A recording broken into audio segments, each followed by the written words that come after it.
kok ayune kaya ngene. Aku mbiyen yo tau ayu lho Mbak Limbo. Alah mu sedih lho tok kok.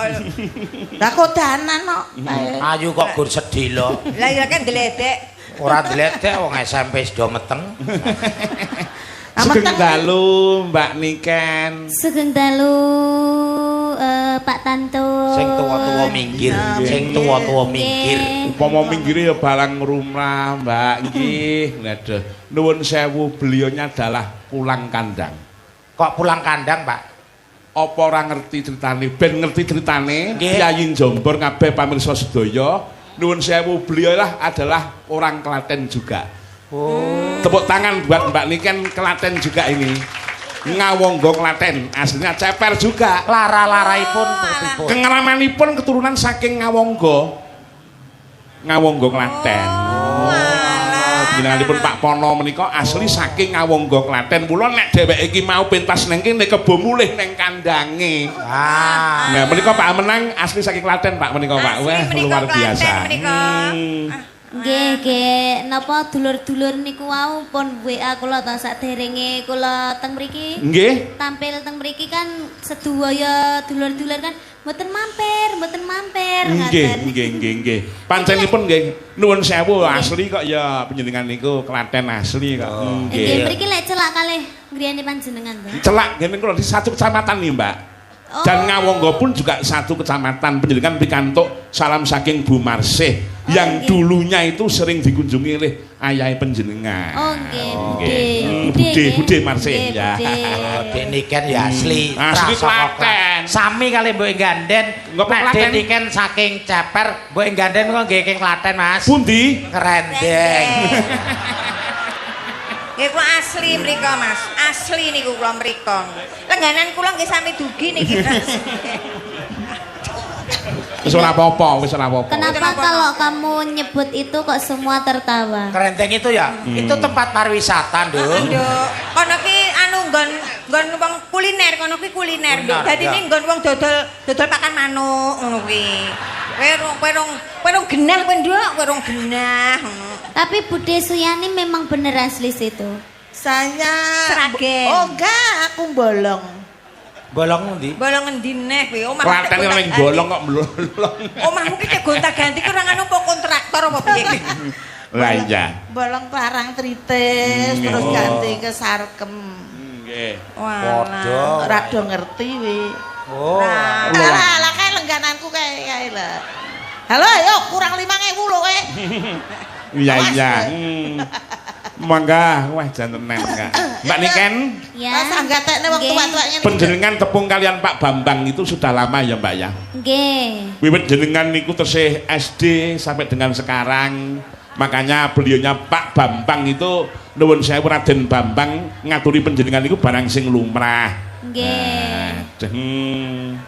Weh jantenan Kak. Masya Allah, niki wau penontonnya sangat luar biasa sekali antusiasnya. Sak menika kuatah sangat sing ningali. Nggih, mirsani. Ini ki acarane tasyakuran keluarga besar Bapak Raden Bambang Sridaya. Sridaya nggih didongake mugi-mugi tansah pinaringan sehat selamat wilujeng. Amin. Tansah pinaringan kathah rezekinipun. Amin. Lan ugi panjang yuswanipun matur sembah nuwun nggih Pak Kagem Pak Bambang sampun nimbali kula kalian Bapak Tantut Sutanto kalian niki tuwek-tuwek niki. Tuwek sampun tuwek. Ya rampok terima lho Den. Oh, ora apa-apa. Nyatane ya kowe tuwek kok. Ya santai nek aku, Nduk. Aku nyajo aku ya tau enom padha kene. Kene kowe kae iso dadi 12 tahun ya. Kae langsung wedak perawan. Iki lho anu tuwek-tuwek. Kowe iki sing ngetokke ki aku lho, Nduk. Kowe iso kaya ngono kuwi ya metu saka gua garbaku lho, Nduk. Udu Anu bapakmu kae ki mbiyen ki bojoku ngerti ra? Ora ngono nek bojomu ki ngendi-endi enek. Ora ngono lho. Pak iki ya bojone mau ki sing tongo-tongo ning andek cakruk mah ya bojone iki jare. Kok ngelekke tuwek-tuwek arep tuwek-tuwek iki sing ngetokke kowe. Ora ngerti to, Nduk. Sing gawe iki ya karo aku. Oh, jadi aku anak urunan. Lah nggih. Niki jane nek nyebut kula Om, sebabe kula adike. Oh, nggih Om Tantut. Ora kowe, niki kan dapurmu Alah, yo Om. Jare aku ya ponakmu sing kerep ngetri jiu kok. Lah iya. Anu napa ki njajal suarane Mbak Niken. Iki enten panyuwun nggih menika ninggal katresnan. Oh ngaten, nggih. Ning digarap cara versi Tulungagung, Mbak. Oh nggih, Wah, jaranan nggih, Mbak nggih. Nggih. Wah. Wis ki prao nduk Cahyu. Ya, iki prao nggih. Aku wong tuwek tak lungguh ya. Oh nggih. Heeh. Aku ya wong tuwek tak lungguh ya. Ora iso. Ndar, Sing lungguh kowe ki lek iki dagelan nang kene dibayar karo sing di omah. khusus 24 jam. 24 jam kowe jumeneng. Oh, tenan nek kowe ora gelem ngadeg tak gone ngene Mbah Ruwet ngono lho. Ngapunten kula sing bayar sanes Pak Bambang iki. Lah sapa? Mas Roy iki. Lah ya padha wae. Oh, padha wae. Manajemene kono kok. Dite ya ke Pak Bambang. Lah padha wae. Sing kondo sapa? Heh? Sing bayar ke Mas Roy iki sapa? Lah jare kowe mau. Lho, lah aku ki ora ngejak kowe lho. Ya kepiye to, Den? Lah kan kowe mung tekok to. Anu, Den tanggal 17 kanggo apa ora? Kanggo i. Lah kowe prei. Lah kok kowe kok melu mangkat ki yo nyapa? Bacot dandani, Den. Alah, kowe kira ndek isin. Ngapunten Pak Bambang pun bacot mangkat, Pak. Nyuwun sewu Om Tantut, nyuwun Dalem. sewu Mbok. Heeh, piye sayang? Pas jenengan wau jejer kalih kula niku jenengan mambu-mambu harum ngoten mboten? Mambu harum ngoten nggih. Terus pas wangi. kula jejer jenengan kalih jejer napa budhe kok nggih kados semriwing harum ngoten lho. Terus kok enten sing slenteng-slenteng mambu-mambu. Kaya batang to, Nduk. Nggih. Pancen aku wong aku nyadya batang kok. Niku namung kula mawon apa jenengan nggih? Aku yo. Lho, lah ki wong sakmene mambu kabeh lho, Nduk, tenan iki. Maaf ya Om. Aku nggak ngarani kamu batang, tadi kamu sendiri yang Ora usah bilang. kowe ngarani wong aku wis rumangsa kok. Tapi emang iya kok. Iki pomo ning tujokno nang Klaten, pomo ning Jawa Timur aku wis muni cul iki mau. Jancuk. Itu emang make upmu itu emang gradasi gitu. Tidak, ini karena kena keringat. Ora gradasi, Nduk. Emang ki mau ki jane bedake ki entek. Ki mau mampir ning nggon toko bangunan ngono kuwi. Wah, ora maido wong ya sing mirsani lho. Tumplek blek ngiwa tengen angin ra iso mlebu. Pangapunten Pak Bambang, kipas angine kirang cerak Pak Bambang. Waduh. Oke, ini kan apa-apa kok kowe obo karo sing di omah. Rekae kamu pakai tone up ya ini. Ini loh, kamu pakai tone up ya, ketok kelabu banget loh. Kayak ada 3 tone gitu loh. Yang sini putih ya toh, yang sini coklat kehitaman, yang sini kelabu. Iya. Lah Ada kenapa 3 tone. sikile, Nduk? Kenapa? Coklatnya ada 2, Dek. Apa? Di dalam juga coklat. Yang mana? Kok tak foto.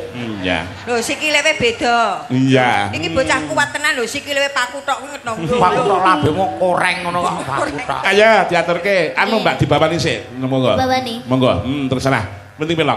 Neno kenging. Ya. Monggo. Asmarandono nggih. Aja turu sore kaki. Iya. Aja turu sore kaki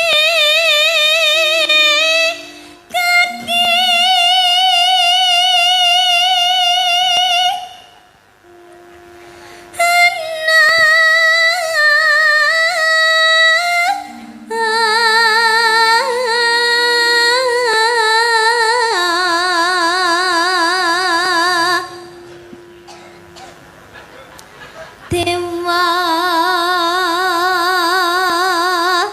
ngangklang jaga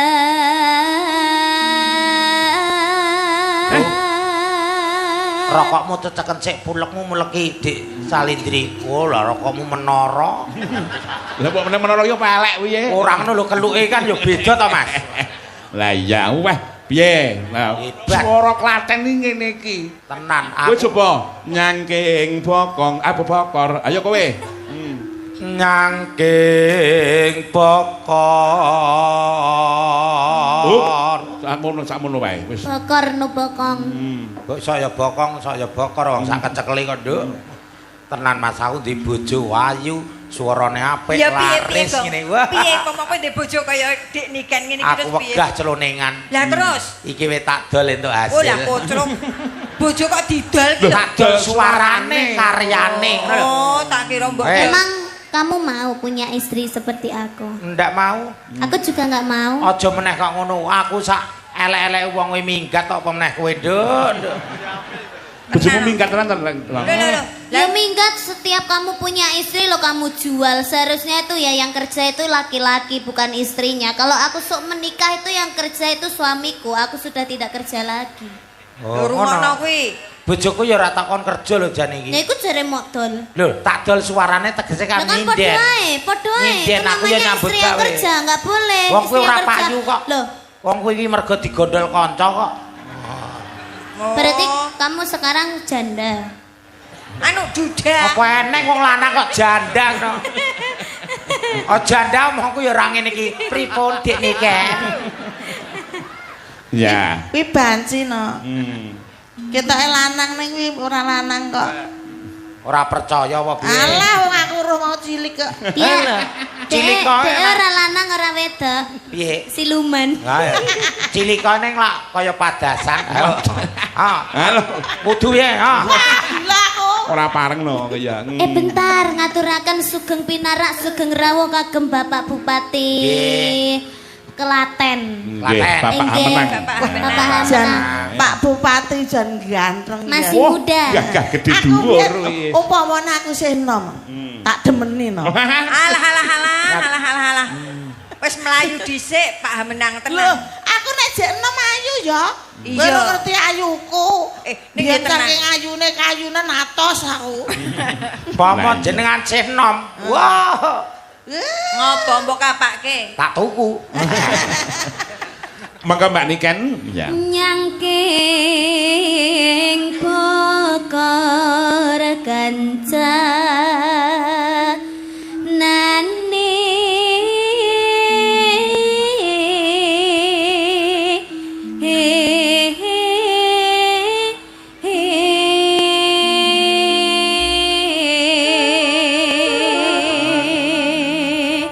Ya.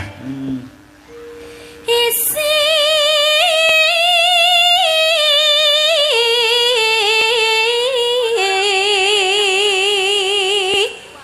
nedo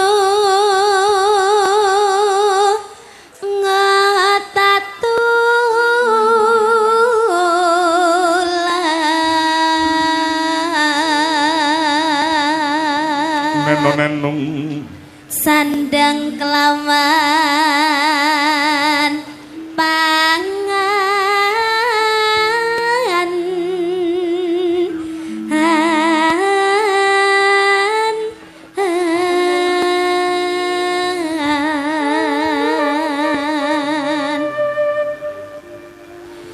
yaiku bagaian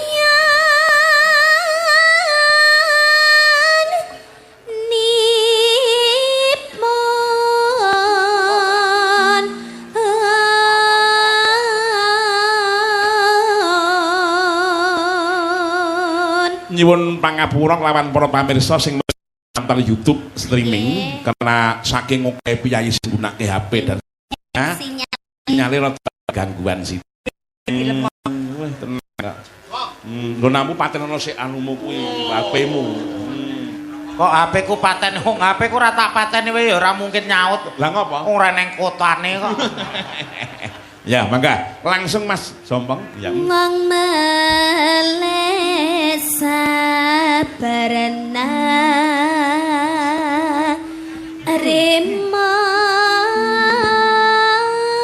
Mbok gandeng lenggah, bunyani lenggah mergane nek kon joget kula ngagungan mengko malah digeblak. Yo. Ayo. Ya.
Terima kasih. Tepuk tangan buat Mbak Niken Salindri luar biasa.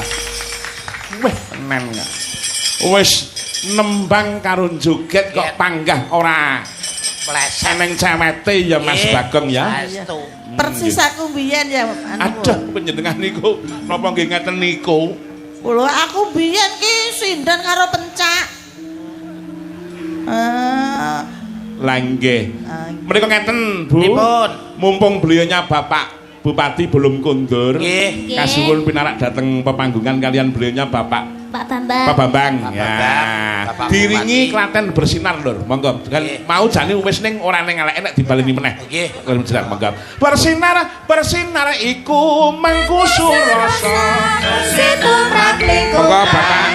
urip saben dinane sehat lahir lan sehat Raden Bambang. batine entah bangunan srekutha lan desa-desa Nyaman perasaan mapan, murasan gampangan, aman mulai sawe koton sawas foto, terapi kumoto sinawang asri ramlami, aman olahraga antang, aman wisata sumadyo, kabudayan pranyata lambang kapribaden bangsa.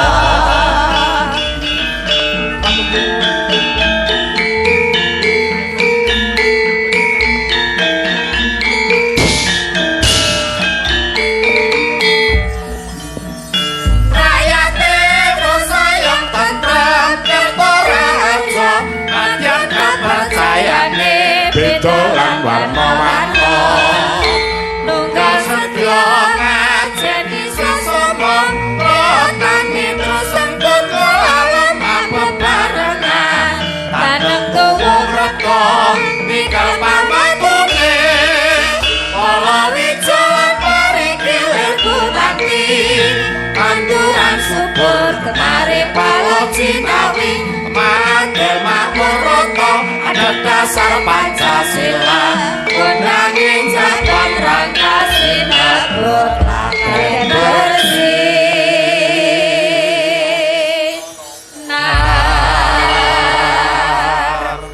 Sugeng dalu Bapak Bupati. Sugeng dalu Pak Tantut. Matur sembah nuwun sangat nadyan to randhat namung tetep netepi darmaning Srawung jenengan tetep rawuh wonten ing mriki. Dipun anti-anti dening warga masyarakat. Tur dasaripun dalu menika mbludak kados mekaten menika kala wau. Pak Bambang damel pengiramiran Pak menika. Wah, luar biasa nih Pak Bambang. Nggih, nggih. Dukungannya Mas Menang Pak Bupati kita. Nggih. Monggo Pak mboten kitang namung sekedap njenengan paring dawuh menapa dos pundi nggih monggo. Nggih, matur sembah nuwun Pak Dalang. Assalamualaikum warahmatullahi wabarakatuh. Waalaikumsalam.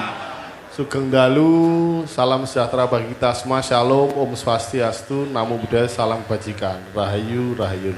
Sehat Bapak Ibu sedaya? Alhamdulillah. Tesih semangat menika? Nggih, meniki mungkin limbuhan ngatas jam pinten? Hah, jam kalih. Mboten napa-napa, Pak. Pun jam kalih mboten napa-napa. Waduh. Nggih. Estu, mengke garek ngruwes wingking mboten napa-napa.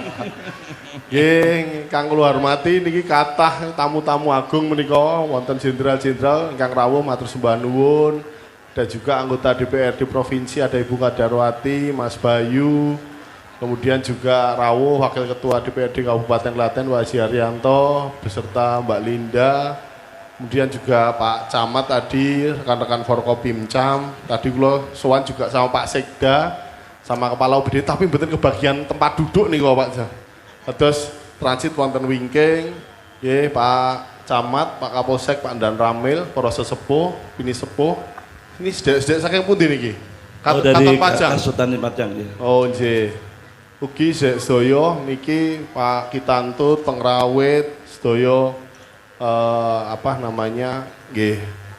Oh istilahnya mau napa? Nggih, mboten dagelan mau istilahnya mau napa nggih? Bahasane mau napa? Mboten pelawak mau napa nggih? Pelawak. Peluak. peluang nggih Wonten pelawak nggih. Dan yang luar biasa Mbak Niken Salindri, makin hari makin cantik aja Mbak Niken niki. Terima kasih Bapak. Luar biasa nggih. Besok Ternyata mau punya diundang darah di Klaten. Klaten ngawonggo ceper nggih. Wah luar biasa. Kembali ke Andang. Alhamdulillah. Ya. Nggih, tentu saja yang saya hormati Pak Bambang beserta seluruh keluarga besar. Matur sembah nuwun, pada malam hari ini kami beserta seluruh warga masyarakat sudah diaturi diundang di sini Pak Bambang, sehingga kemudian bersama-sama kita ikut bisa menikmati, mensyukuri berkah rezeki dari panjenengan yang luar biasa. Keluarga kami itu kenal Pak Bambang sudah lama, Pak Tantut. Nggih, Pak. Dari kula tesih alit nggih, tesih kula masih di Ngaran. Beliau ini sudah sama Bapak Ibu. Sehingga tadi walaupun hari ini kula puadet, malam tok niki tadi 4 acara tapi ibu bapak ya pokoknya iku kudune Pak Bambang raketan Sidilo. Nggih, kula ngoten. Alhamdulillah pinanggih sederek saya luar biasa. Tepuk tangan kagem Pak Bambang, Bapak Ibu saya. Nggih. Tentu kita bersyukur hari ini Pak Bambang bisa kemudian berbagi pada sedaya warga masyarakat Kabupaten Klaten, salah satunya dengan menanggap wayang kulit. Selain kita nguri-nguri kebudayaan Jawi, juga bagaimana bisa memberikan hiburan kepada warga masyarakat. Dan yang luar biasa, Tantut Soyo ini juga bertepatan dengan rangkaian hari jadi Kabupaten Klaten. Di mana tahun ini kita hari jadi ke-222.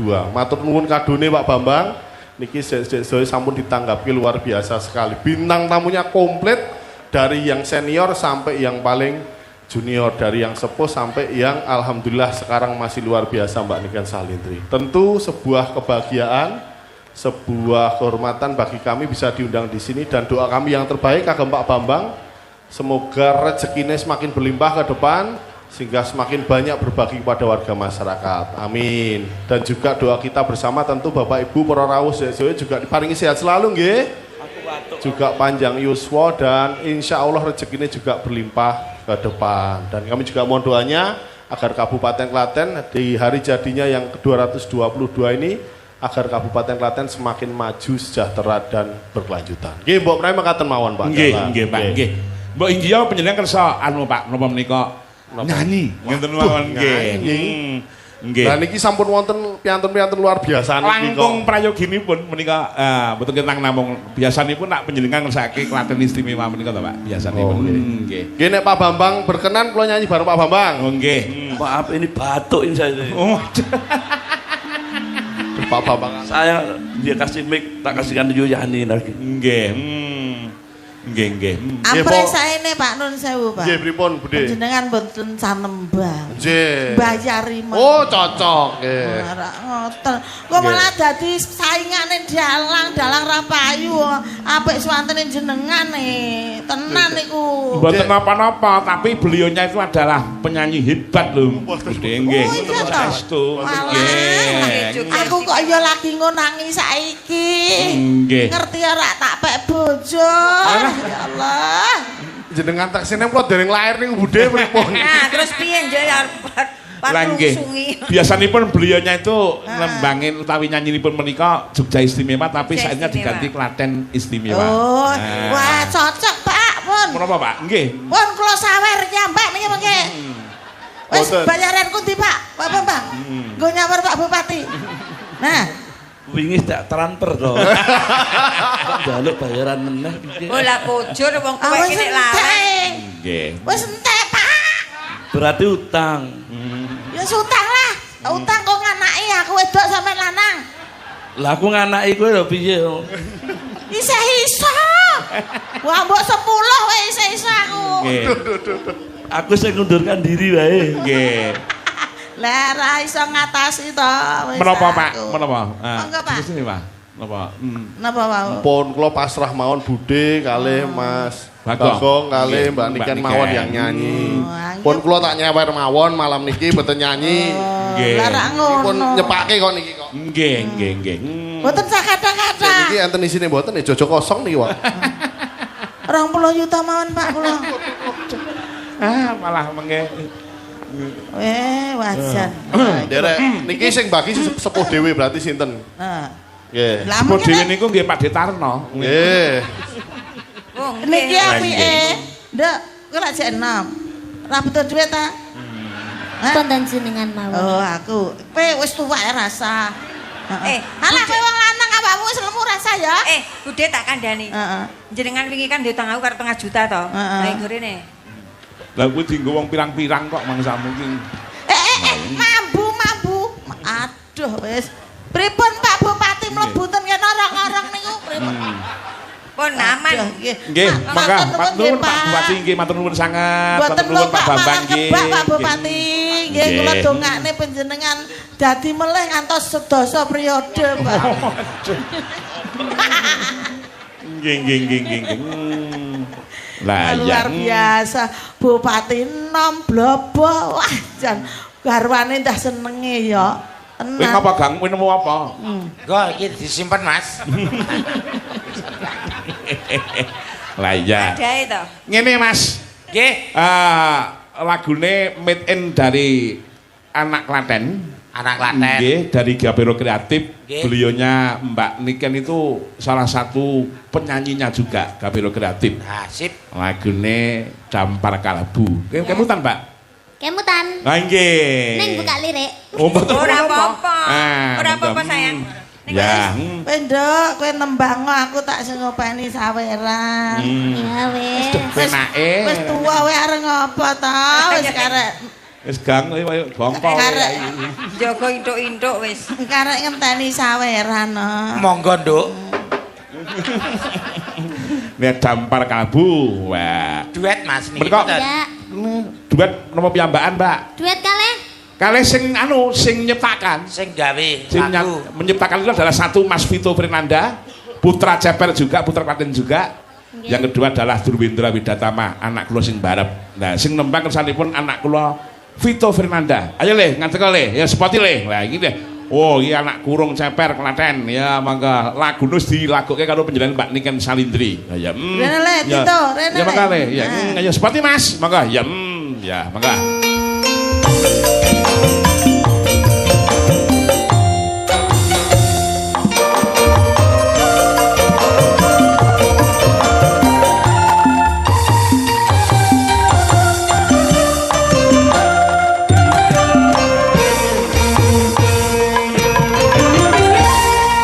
Kadek niken duet kalih Masun Gondrong monggo. Ya. Gondrongmu kuwi. Lah, yang niki Dampar Kalabu ciptaane Mas Vito Fernanda dan Mas Durwindra Widatama. Nggih. Garing Gapiro Jos. Nggih. Take lagu ya kondang kabeh. Mas Vito kali Mas Dru kok hampir mirip ya. Lho nggih sedulur kok ya. Nisik niku bapakne pas metenge Vito niku bapakne niku rak minggat. Terus sing nulungi tekan rumah sakit niku nglairke kula. Ngoten nggih. Wah ini. Mosok Sakne timen. gur sak nang dalan ya iso mirip. Putra dari Klaten juga. Ya mangga diaturke. Mangga. Ya. Iki putrane Dik Rinto. Oh iya tujune kok turun aku. Waduh kepinterane. Hai. Gendang makasih ya Mbak Niken. Nggih, kula istirahat napa? Istirahat sik pisan tok mawon. Nah, diselingin satu lagu mangke nembe panjenengan malih. Pokoke tak katoke panjenengan mumpung ketemu kelawan masyarakat wonten ing Klaten khususon wonten ing wilayah Jombor dan sekitarnya. Wah. Dalang ki wong arep piye-piye iki sekti. Kok sekti pripun? Endi anak apike kaya ngono kuwi. Nggih. Mongko bapake iki ora apik lho.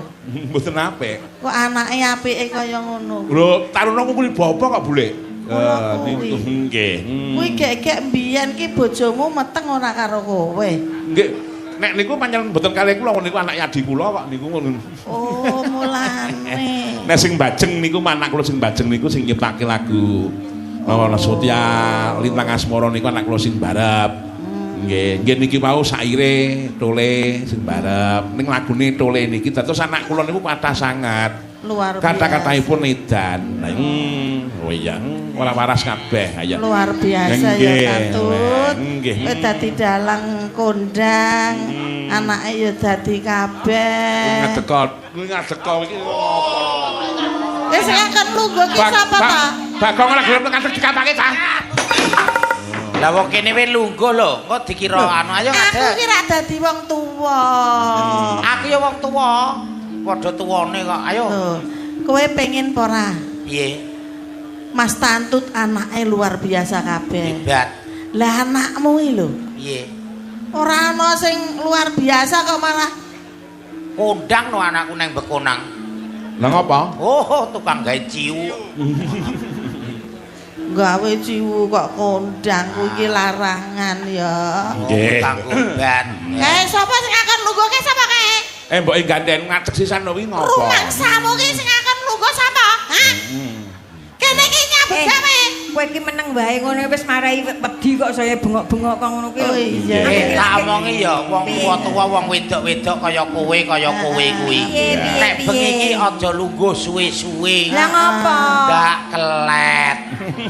Lah wong adek kok ya kelet. Kuwi mripate ngono tegese iki. Wonten dawuh Mas Cange. Mengkah nembang sing sae.